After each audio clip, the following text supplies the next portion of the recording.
नमस्कार बंधुरा आज के माछेर माथा दिए एक रेसिपि करे देखाबो। चलो देखा जाक। प्रथमे कड़ाटा बसिए दिएछि, तेल बेचे गिয়েছিল সেই তেলটা দিয়ে দিয়েছি। তেলটা গরম হয়ে গেছে, নুন হলুদ মাখানো মাছের মাথাগুলো দিয়ে দিচ্ছি। মাথাগুলো ভাজা হয়ে গেছে, তুলে নিচ্ছি।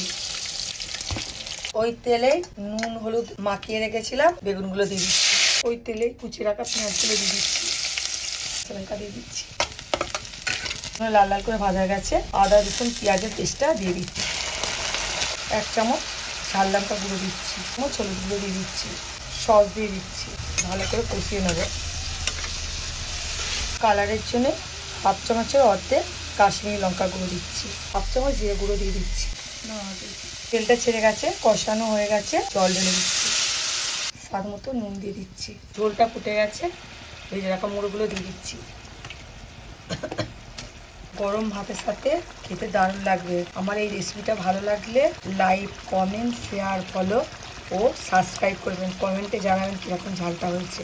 ভেজে রাখা বেগুনগুলো দিয়ে দিচ্ছি।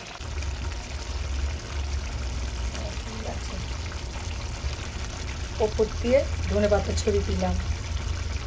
আপনারা পারলেন দেবেন, না পারলে না দেবেন। এটা খুব দারুণ টেস্ট খেতে, এতটাই টেস্টি। বাড়িতে বানিয়ে দেখবেন। এটা খুব ঝোল থাকবে না, মাখা মাখা মতো থাকবে। হয়ে গেছে, না দিয়ে নিচ্ছি।